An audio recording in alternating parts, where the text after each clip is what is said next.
Hello, hello, beautiful women. Welcome to the Empowered Women podcast, celebrating courageous women who turned struggles into success. I'm your host, Nicole and Arin, and for the last 20 years as a certified life coach and healing arts professional, I've supported women to live a life of passion, power, and purpose so they can experience more love, joy, and success. If you're ready to ignite your life, please subscribe to The Empowered Woman and become a part of our community where excuses hold no power, resilience reigns, transformation happens, authentic power is created, and wise women lift each other up higher and higher. Today's guest is Arin Fugate. She is a speaker, a wellness educator, and success coach for visionary leaders. Arin is a survivor, and having overcome addiction, anxiety, depression, and many other limitations from years of abuse, she is now dedicated to facilitating the rise of the female visionary. She is a mother of 2 daughters, wife, and a business owner. And Arin knows how hard it can be for women to carve out a path to their dreams. And she is here to help. She loves sharing her passion for essential oils, natural wellness, and entrepreneurship with inspired business owners. And I just want to say personally, I'm super duper excited for this.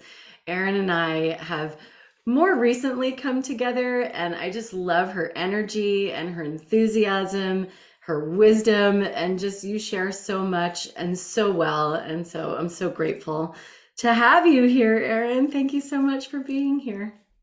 I'm so happy to be here, Nicole, especially like in the company of giants, the women who are doing the work to make it happen, right? Let's go. Yes. Thank you. Yeah. And I consider you a giant. Like when I first heard your story, I thought, whoa, that is an inspiring story. And so I would love, because this podcast is really about celebrating women who have transformed those struggles into success. And I learned about you actually because I knew you were doing a big talk for doTERRA, because a friend of mine actually knew that you were doing that. And I thought, who is this woman? Oh my God, she's right here in Ashland. And that's where I am. And I would love to get to know her and how she came from, trauma and abuse, and then was on like massive stages giving talks. Like that was a huge transformation to me. And I thought, I just definitely want to know this woman. And will you please share your story, whatever you feel is relevant to us right now? And then we'll just have a really juicy discussion after. Yeah, absolutely. So, my parents were wild hippies in the 70s.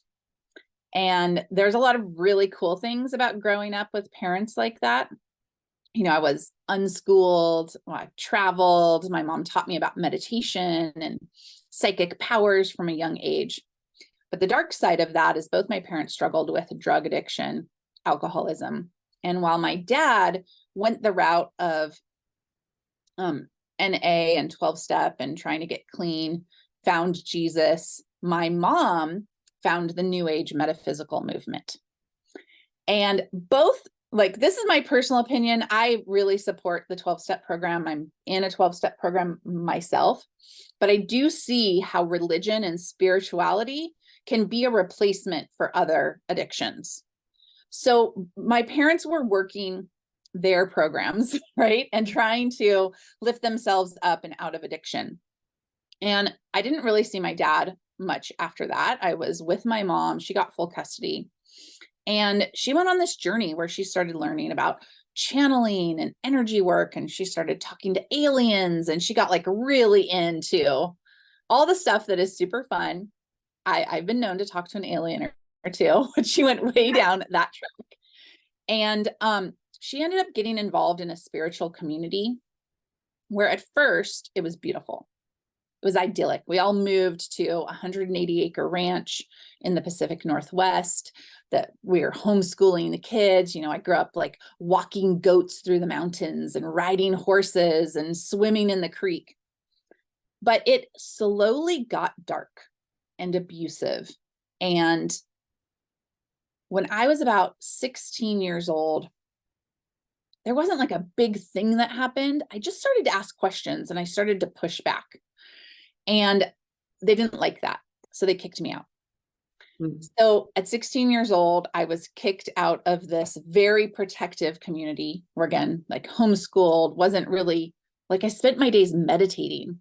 I was practicing yoga from a super young age to suddenly out in the world, had to get a job, had to get an apartment, had to figure out like how to navigate everything. And it was absolute shell shock for me, to the point that after a couple of years of being out in the world and getting into like all the trouble a 16-year-old would get into, I went running back to the spiritual community. Mm-hmm. And I thought, well, I want to be close to God. I had tasted what it felt like to have a close relationship with God, and I missed that. And I wanted to be around people who had more purpose. They weren't just in the rat race of life. But I found that that wasn't in the spiritual community either. And so I eventually exited for good. And I found myself in this position where I was 21 years old, no education beyond, I had like a 9th grade homeschooling education. Didn't know what I would do with my life. I had a lot of inspiration inside of me. I knew that I wanted to lift the planet up and be a helper. And so I started to get my life together. I got a job, I got a car, I got my GED, I passed the SATs, I got a scholarship to go to college. Like it was all lining up, and I was all, oh, cool, I can do this. Like I am riding the bicycle of life. I got my mom out of that spiritual community, and she started to do her own healing. And I was flying high. Like I think back on that girl, that 21-year-old girl, she was beautiful. She was charismatic. There wasn't anything that could stop me. And I was on the trajectory to become a chiropractor. So I always wanted to be a healer, right? And I was ready to go do the whole route, do all the schooling. And I met a man who was extremely charismatic, very handsome. Everybody loved him. He was like picture perfect on the books, like the guy that you want to marry. So I was like, another check mark. Like I'm going to get married. I'm going to have babies. This is amazing. And about 6 months into the relationship, he started beating me.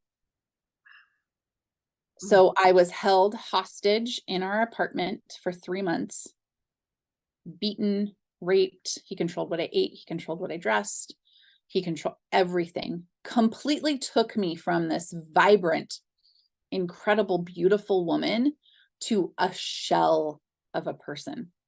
Wow. And it was in that moment that I went, God doesn't exist. If there was a God, he would not let me go through this. And so although I was able to escape and find the power to escape, I escaped with half of myself. The half of myself that I left behind was that woman who was connected to source and was inspired. And what happened from me from that point is I didn't really know about healing work. I didn't know that I could go get a therapist or I could go get breath work, or I just was destroyed and traumatized. And I dropped out of college. My car got repossessed. I cut all my hair off. Wow. And I found drugs, alcohol, sex, and the party lifestyle. And I spent over a decade, almost 2 decades, trying to numb the pain away, really slowly killing myself. That's truly what it was. And I believe in angels now, and something protected me because there was so many moments where I should not be alive because of the choices I made. I should not have survived that adventure, but I did. And I feel like I was protected. To kind of fast forward into my early 30s, and I am a washed up LA party girl, like totally anything you can imagine. Yes, that's what was happening. I was living out of my car. I was broke. every relationship I got into failed. And I'm coming to this point in my life, like, ladies, when you get to be around 32, yeah, you know what I'm talking about, I right? know exactly what you're going to say. It's like the clock starts ticking. I start having a desire to be a mom, and I wanted to do something in the world that was of value. And I felt like my body was falling apart. My health was totally deteriorating. I had headaches. I was bloated. I had weird rashes all over my body. I had so much pain in my body, I could barely walk more than a block. Of course, I was eating terrible. I was drinking. I was still using drugs. And I just thought to myself, this is not the life that you're meant to have. I would even say that, like, there was a voice coming to me, like a guidance system that just kept saying, you're meant for more. Like, you really want to choose this path, and the understanding that it is a choice. Mm-hmm. And so I made shifts in my life. I started returning to my yoga practice. I went to the yoga studio every day, a beautiful yoga studio. I always like to give them a shout out because they're in Santa Barbara, California. It's called Yoga Soup. The teacher is Eddie Elner, and he had this class that was donation only. And he just had this way of, like, accepting every bit of every person in that room. And so I would show up there hungover. I would show up there cracked out, depressed, all the things, but I would show up to the mat every single day. And through my yoga practice, I started having this prayer, which was like, show me what I'm supposed to do. Mm-hmm. I was at my rock bottom. I felt hopeless. I had no idea. And I just kept praying, like, show me what I'm supposed to do. Show me what I'm supposed to do. And one day in Shavasana, I was laying there, and it was like I finally understood corpse pose. Mm-hmm. I went, oh, I get to die. Like, what would happen if I died right now and I walked out of this yoga studio reborn? Mm-hmm. And I could start, like, with a clean slate. And I just let that kind of sink in. Like, I let go of all the bad things I'd done, the judgments, the wrong choices, the wrong turns. And I was just holding myself like, you get to start over today. Mm-hmm. And this voice came to me and said, you have to teach. Mm-hmm. And I was like, what? Do you want me to be a yoga teacher? Like, my second voice that came in, which is a different voice, was, you can't teach anything because you're a loser and you've completely messed up your life. I don't know what you're talking about. But I just kind of put that negative voice aside, and I said, okay, well, if I'm supposed to teach, then open the doors for me, show me the way. Mm-hmm. And I kid you not, it's so amazing. 7 days later, a man walked up to me in my yoga studio and he said, have you ever heard of doTERRA essential oils? Mm-hmm. And I was like, no, but I know about essential oils. I've got a crazy oil mom. And he opened up a bottle of a blend. It's called Whisper. It's still my favorite blend. And I smelled it, and it was like every cell of my body turned on and said, it was just, yes, yes, yes, yes, yes. Whatever this is, yes. Whatever you're telling me, yes. And he started to explain that they were looking for educators to help bring essential oils to the masses. And it was just, I call them, like the breadcrumbs, like mm-hmm. the breadcrumbs of the universe. And I was like, I'm supposed to be a teacher, educators. And I signed up for doTERRA, which is a network marketing company. I never thought I would do network marketing in my life. Mm-hmm. I'd had experience from, like, friends and family, and I was, no way would I ever do that. But I was just divinely guided. And I said, yes, yes, yes. And that was 16 years ago. Mm-hmm. And what's happened from then to now is absolute complete transformation on all levels of healing. And it kind of never ends too. It's like this beautiful onion where I go, oh, there's more layers, and there's deeper, and there's another tool, and I can go further and further and further with it. So that's kind of it in a nutshell. Now I live in Southern Oregon with my 2 kids and my husband, and healthier and happier than I've ever been in my life. And of course, a beautiful business. And now my passion is helping other women find what their dream is and carve out their way. It's kind of like the crone phase of business Mm-hmm. where I'm not hustling anymore. I don't have to go out and make another sale. I now get to give back. I now get to support other women in finding their way. Mm. Wow.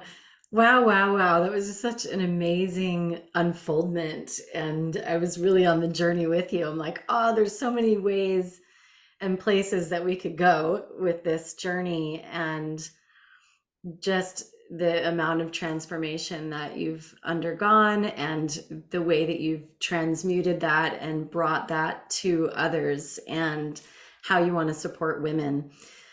And it's like there, one of the questions that I had, and this would take it in one direction, is like for you talked about spiritual communities, and I'm in a spiritual community as well, as as a yogi, as a coach, as a healer. And I do see a lot of people get lost within those communities, and I would call it, there's a lot of spiritual bypassing where people aren't necessarily doing the inner work, the shadow work or the trauma work or what have you, and they kind of lose their identity within those communities, and it's very ungrounded, and you kind of started out the conversation that way, where there was an idea that this type of community may not be that healthy. And I'm so curious about that because many people are coming into healing work, let's say around the globe now, and there's a lot of charlatans out there, and there's a, in my heart, I think to myself, how does one distinguish between finding someone who's real and authentic and really has a desire to help, and people out there who might just be kind of listlessly, is that a word, moving through life, and they aren't really integrating what the teachings are, or they aren't really living the path, walking the path that they say they're walking. I'm curious, what comes up for you when I say that? Well, what I've come to is I absolutely believe that the key to healing is connecting to your higher power, Mm-hmm. however you see that. When someone stands between you and your higher power, that is not truth for me. Mm-hmm. So if I meet a teacher, one way that I know it's a true teacher is they tell me they're not a teacher. Right, exactly. That's one. So if they're standing, on a pedestal, like, follow me, I'm the most amazing guru, I have the secrets of the universe, that's a clear sign that they have more work to do. And so, I really encourage people to first find their connection with their God of their understanding, their higher power, of their internal guidance system. And then along the way, if you meet teachers or guides who have wisdom for you, know that they're not meant to be in your life forever. Mm-hmm. You can honor someone as a teacher and a guide, but the minute you become codependent with a guru or a teacher, then it kind of steps out of that high place for me. Mm-hmm. And ultimately, for me personally, I've found that my best guides and my best teachers are the plants. Yes. And they're the ultimate, like, egoless Right. too, right? I love that. Well, my affinity for plants as well is, I just because of my own path and because of the plants that I've been associated with, primarily ayahuasca as a path for my own healing. It's like I understand that implicitly, and there's so much wisdom within the plants. And even the plants, are guiding you to your higher power, right? It's like everything's guiding you to your higher power. And even in, let's say, ayahuasca circles, people might say, well, the plant told me to do this. The plant told me to do this. And I always say, the plant didn't tell you to do anything. The plant's the plant. And the plant is opening this veil as like a technology to yourself and what it is that you believe or what it is that you need to see. But it is you. And so I might call it a doorway, and sure, that plant has its own kind of, let's say, characteristics, just like uh, geranium would have its own characteristics, right? And so we have this symbiotic relationship really with the plants, don't we? Where the plants can be great teachers and they're opening up parts of ourselves that we need to see for healing. Is that kind of the way that you see it as well? Yeah, absolutely. And the plants are so willing to work with your unique pathway. Yeah. What one person sees with geranium, another person will see completely different. And I Mm. just feel like they have this, humans, we're always dancing the dance with the ego. Yeah. And plants don't have that. They grow, they die, they're reborn. Right. That's pretty much it. That's what's going on. Oh gosh, the ego really messes us up sometimes, doesn't it? This It ego. kind of does. Oh my gosh, it's such an interesting thing, the ego. Here's a question about the ego for you, and I heard what you said about the gurus. I have the same actual alignment with what you said, because through yoga I saw many gurus. In fact, there's many movies about various gurus that also ended up being abusers and rapists, et cetera, et cetera. So I knew that pretty early on as a yogi as well, at how the ego can become such a block to really our spiritual nature and to God, and how distorted things can become. So yeah, I do align with that, with those teachings as well, and just really putting the ego aside. And it's one of my prayers actually before I do healing work. I always say, please allow my ego to step to the side so I can just be a clear channel for whatever this person here needs. As best as I can, I'm stepping out of the way completely. And whenever I have a client that might say, oh, you did this, you did that, I'm like, I didn't do anything. Please don't ever say that it's me. I'm literally here as a conduit for your own higher self, for your being. So I appreciate that you said that. I'm curious, in your humble opinion, now that you have become who you are and you've been in this industry that you're in for 15 plus years, just like, what are the biggest struggles that you find for women now that you're stepping into crone, let's call it, sage woman? What are the biggest struggles that you still see with women, and what are the things that, like, if success were to be a term which we're using here, what would define success for you? And um yeah, just like, for women, what are some of the struggles, and how can they start to view success for themselves? Well, I think there's this thing that happens in business and personal growth where we get really addicted to becoming better, Mhm.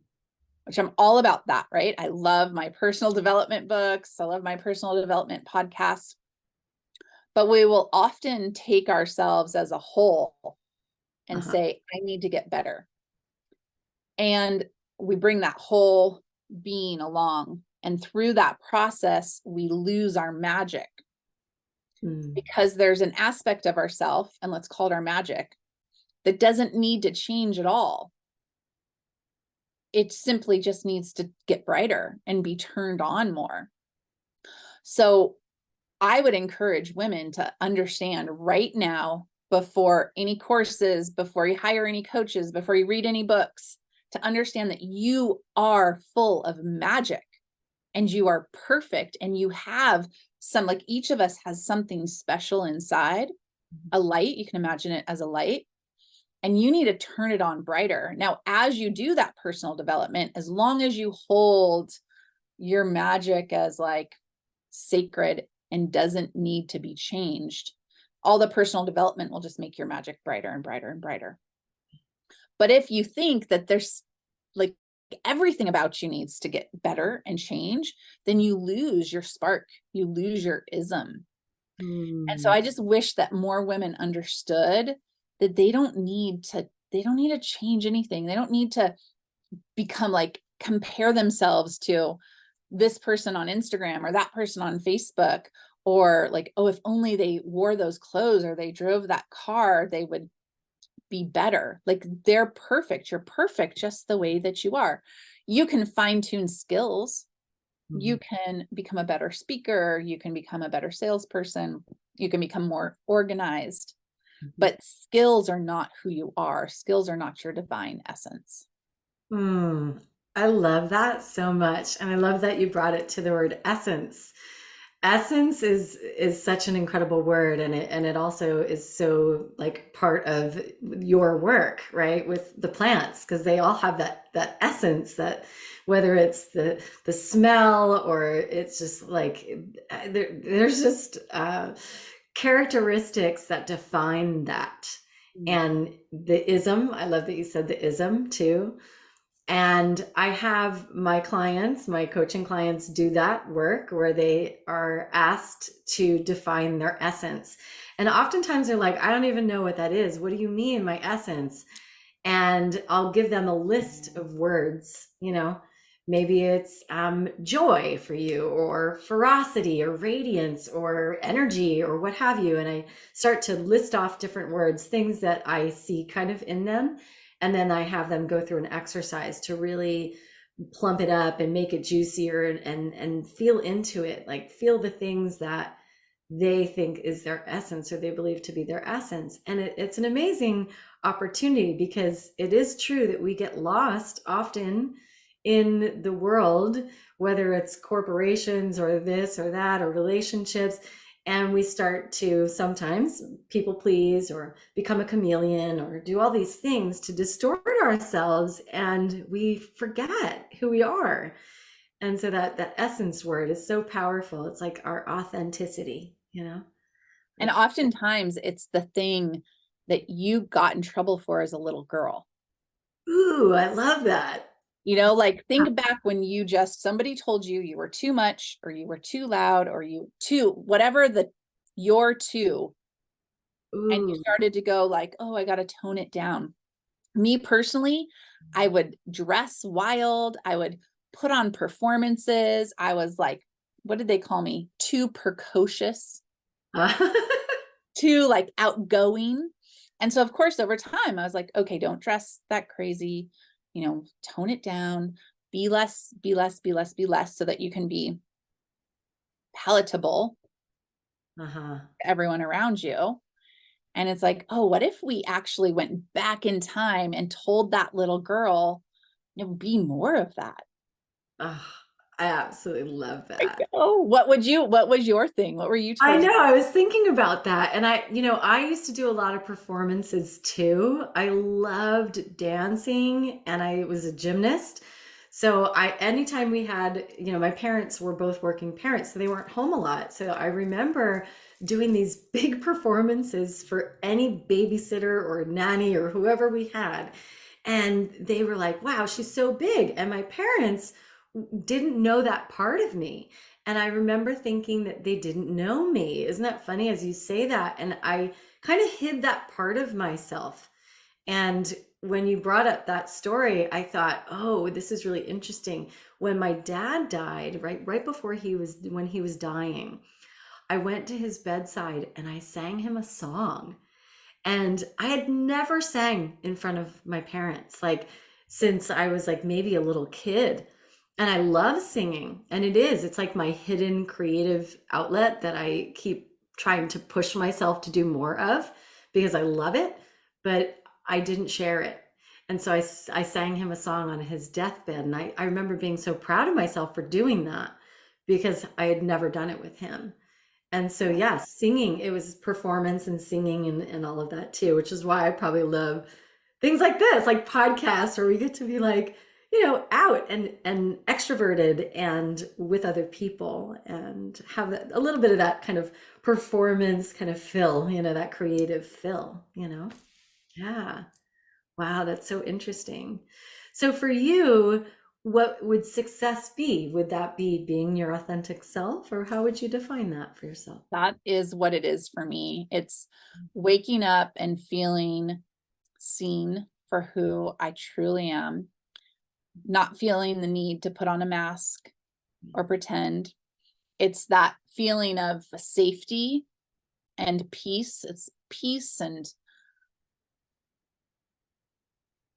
it's not abundance necessarily. That word is so overused because it really is about like everything is okay, better than okay. I'm happy, I'm content, I'm peaceful, and I have people around me that see me who I am for who I am and allow me to be who I am. I feel the most deeply fulfilled when I'm with other women. Mm-hmm. When I'm with other women and we're all being our authentic selves and we're singing or we're dancing or we're cooking or we're laughing or we're building businesses or we're raising babies, like it's that womanness Yeah. that can be hard to find. It can be Mm-hmm. really hard to find. Mm-hmm. Because part of being a woman too is we're moving, through the cycles of the moon. So in true sisterhood, it's like, can I be with you through every cycle of you? I Right. think success to me is like like women in my life that I can hold that space for and they can hold it for me too. I so feel you on that. That is exactly how I feel about it too. There's something so incredibly exquisite and magical about being in deep space with women for me as well. And just feeling so safe and held and loved and nourished. It's just absolutely one of my favorite things on the planet. So I hear that, and I look so forward to spending more time in circle with you as well. I Here's a question that I have for you around women, because so now you're leading the way as a leader with a visionary. Forgive me if I mess up the name. Is it Rogue Valley Women in Business, right? Okay, so the Rogue Valley Women in Business is a bunch of visionary leaders and a bunch of women, and you're gathering us every single month. And I had the pleasure of going to one of the networking events and listening to you speak. And this was the question I had. I was like, wow, she's an amazing speaker. And obviously, you've had success in your life and you've been an educator. And so you've started to practice this way of speaking, I'm imagining. I also had this thought like, is she just a natural born speaker? Is it that you can get up in front of an audience and you can just roll with it? Or did that come with some practice? And how do women get that comfortable in front of other women to just speak off the cuff? And maybe you like really prepared that speech. I don't know. It was the one around social media, but I thought she is so natural. So let me know. Is it practice? Did you hire a speaking coach? Is that just naturally you? Just tell us. Yeah, my mom was an incredible speaker Mhm. and she was a channel. So she actually she had a lot of A-list celebrity clients Uh-huh. who would come to her to learn channeling so they could be better actors. Wow. Yeah. So I think part of it is by osmosis, Uh-huh. learning from my mom, but also knowing that from a very young age that there is like a river of knowledge. Some might refer to it as the Akashic records, Mhm. and you can tap into it the moment you step on stage at any moment. And so then, of course, I went to Toastmasters, and through my business with doTERRA being thrown on the stage, I got a lot of practice. But my dad was also a theater nerd as well. And talking about like little girls, my original dream was to be an actress. And that's what I wanted more than anything. So I do think it's part natural gift, but also just like a love of theater and the stage and of speaking and oration. My dad would always read The Night Before Christmas Yep. on Christmas Eve to all of us kids. And he did it with such like theatrics. And it touched me. It just always touched me. So purely love it. But if you are afraid of speaking, which I know it can be very scary for a lot of people, I would try that understanding, which is you can tap into like a higher consciousness, your higher power, your higher self. You can tap into the audience. And if you let yourself be a free and open channel, and even you just set that intention, like the words will come. I think I never get hung up on saying the thing I'm supposed to say. There can be a loose outline, but then I just let whatever it is that spirit wants to say to come out of me.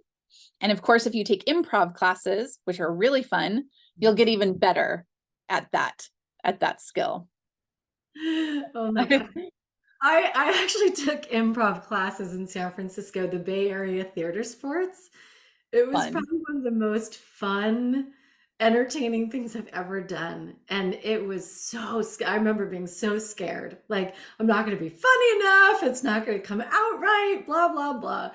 But it's true. Like, once you get going and you kind of relax into it, it becomes very natural. At least it did for me, and I had so much fun doing it. And I've had those moments, like you're talking about, where I feel like I'm really channeling, I'm tapping into source.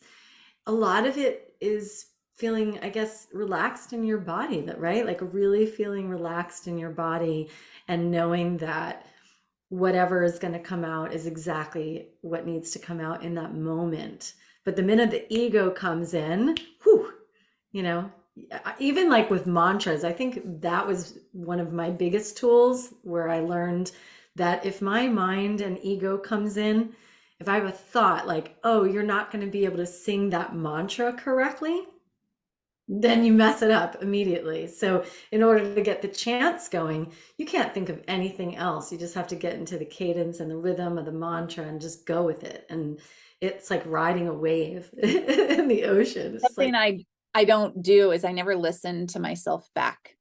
So I never watch like a recording of me speaking. I don't listen to my podcasts back because I can get stuck in a shame spiral. I'll go, oh, you shouldn't have said that, or you should have said that differently. And so I just choose to like march forward yeah. and not worry about the past and let whatever I put out there be what I put out there. And it's never going to be perfect. And that's okay. I feel like that's something that kills women, is that perfection seeking. Like, let me tell you now, you're not going to get it perfect. It's never going to be perfect. And just like let go of even the myth that you could get it perfect. Oh gosh, that's something I so struggled with for a long time, perfectionism, and it just I would procrastinate on everything. And even video, now I'm getting more and more comfortable with video. I've gone through these waves like this with video. Like after COVID, I stopped doing video because there were moments where I got kind of bullied online for certain things that I said, and it freaked me out. I went into some fear around it, and I didn't want to it brought up old trauma for me. And, the divine, I guess, plan would be that it brought up the trauma to heal another layer of it. So I appreciate that as well. But yeah, I definitely had to go through like kind of coming out of that again, and finding my sea legs with video. So I really do understand that, and layers of the perfectionism and things like that. So, Yeah, like not everybody's going to like you. There's right, always going to be haters. There's always going to be feedback that right. isn't easy to take. But then there's so many people that will like you and Mhm. resonate with you and be inspired by you. And I've just learned to not focus on the ones that want to bring me down. I'm just Yeah. looking for the people who resonate and Right. want to vibe out on the way that I want to vibe out. There was people at that talk that you were at that got no value, didn't enjoy it, felt like it was a waste of their time. And I could go down with that. Mhm. And then that vibration, that frequency would follow me to my next talk. And Right. so instead, I just have to like, it's like a waterfall, like that, like bless and release, bless Bless and and release. release. Like it is all good. I love that. I do you know who Bashar, the channel Bashar? Yeah. He would say it's none of your business what other people think about you. He's said that before in his talks, and I love that because I thought, oh yeah, it's none of my business what other people are thinking about me, and that's stuck with me. And so more and more, I'm taking that and using that, for my own life. So I appreciate that what you said. I'm curious, as an entrepreneur, number one, I want to leave this show today with whatever it is that you want to tell women, and have them be inspired by, whether that's your freebie and all of those things. But before we close up, as a woman, as an entrepreneur, as a woman who's had success in her life in a variety of forms, as you've defined it, as other people might define success as well, and you're a mother and you're a wife, any wisdom around finding balance, uh, as all of those roles that you play for other women out there who are managing so many things, and just kind of curious what your like golden nuggets are with that. Yeah. Oh gosh. I mean, there's so much. There's so It's a whole much here. podcast. I didn't even, before becoming a mom, I had no compassion for mothers. I just didn't understand. And after becoming a mom, I looked at all my mom friends and went, wow, Mhm. I understand so much more of what you're going through. So I think what I've learned is, first of all, there's a season to everything. And we get into trouble when we try to squish a bunch of seasons into one. Right? Yes, we do. I can do it all. Like Oregon's weather. No, just kidding. So I'm currently in a season. I have a 3-year-old and a 6-year-old. And it is a very different season than what it will be like when they're 10 and 13, Mhm. 20 and 23. Mhm. And so honoring the season that you're in, instead of wishing you were in another one, just be in the season that you're in. And instead of trying to make yourself fit society, make your life fit the life that you want to live. And then let society and the patriarchy and like all the things fill in the holes. But you are woman, you are mama, you are in charge. And I think that can only be done when we have done the proper work to care for our body and our mind and our spirit. So it's kind of, you might be mad at me for saying this. That's okay. Say It's like, it. are you hydrated? Are you eating? Are you taking supplements? Are you using your tools? If you're like me and it's essential oils, or maybe it's breath work, or maybe it's frequency medicine, are you actually using the tools that you have at your fingertips? In my life, I found I need to hydrate. I need to avoid caffeine, alcohol, and sugar. I need to work out, like lift heavy weights a couple times a week. I have to attend to my digestion. Like the digestive system is everything. I have to get good sleep, high quality sleep. And then from there, I actually have mental health. And from like that place of balance, then I can go, what season am I in? What are my goals? How am I going to schedule my life? But if I do it the opposite, which I used to do, I know what it's like to burn the candle at both ends. I used to be on the wine, coffee, and chocolate diet. And I would just like work, the adrenal shred. That's what my husband called it. And that only works for a season. And then your body will go, this, we're not going to do this anymore. Yeah. And so it's just that encouragement. I mean, it's kind of like age-old advice for women is to take care of yourself. Take care of yourself. It makes me want to cry thinking about it. You take care of so many people. Mm. And you have to take care of yourself first and Mm. nourish yourself so that you can continue to feed. It's like, think of the goddess, and she's so voluptuous and she's so full and she has milk flowing out of her breasts. But how do you think she got that way? Right. Exactly. Not by like burning the candle at both ends and not eating and not caring for herself.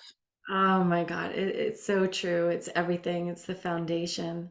I remember a friend of mine, this was years and years and years ago, and she said that she started to put an appointment in her schedule for lunch because she was an entrepreneur. And I remember when she said that. And at that time, I was like, what? Like, but I was not eating consistently either. And I thought, gosh, that has been a practice of mine for a long time where I schedule in my own meals in my calendar as an entrepreneur. And I leave those windows. Because, of course, if you worked in the corporate world, which I used to, if I didn't get a lunch, I'd be outraged. Right? Yeah. Like, what do you mean you're not gonna give me a lunch? I don't work here and get paid with for no lunch. And now like I'm the CEO of my own company and being like a worse employee and CEO than I was when I was working in the corporate world. So I learned that, that was really important, and have done things about hydration too, like the water bottles that give you the times. I have one now that's like you have to have this amount of water by this amount of time, and you just keep refilling it. So those things have become integrated, and I love that you actually said that, because that is a firm belief for me as well. And by and large, if I forget or I'm inconsistent, I will get a forced holiday, which spirit will love to give me, with a sickness, or something will happen, and then I'll be forced to take a holiday. And you don't want to ever be forced to do anything. You want to just do it restfully and easily and nourishing, and all the things that you said. So I appreciate that you said that so much. So important. Yeah.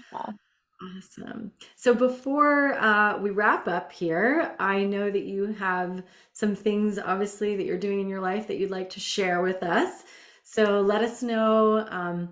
We'll put the freebies and everything in the show notes, but if there's things that you want to talk about, and how any women can find you and your glory, and join your communities and such. Thank you. My favorite thing is to connect with you one-to-one. So find me on Instagram. I'm Jasmine and Juniper Living, and send me a DM and tell me, what was it that your little girl was told you were too much of? I really want to hear these stories from everyone. And then of course I have a freebie for you, and it is a free guide, like a little mini course on how to be your own damn savior. So I picked myself up and out of a lot of things, and I know that you can too. I give you some of my tips and tricks for manifesting, changing your life. There's aromatherapy thrown in there, so you can grab that, and we'll put the link in the show notes. Ah, that's so awesome. Thank you. I love it. Be your own damn savior. I actually said to my client yesterday, I said, there's nobody coming on the white horse to save you. And she laughed out loud. She goes, I know, I know. So that's a perfect segue for today. So be Great. your own damn savior. I love that guide. Thank you for offering that to the women. And thank you so much today for sharing your story and all the amazing things that you're just sharing with us. It's just incredible to have you here, and I feel really honored and blessed that I've come to know you, and I look forward to so many more things. So thank you, Arin. Thank you, Thank thank you, thank you. you. Thank you so much.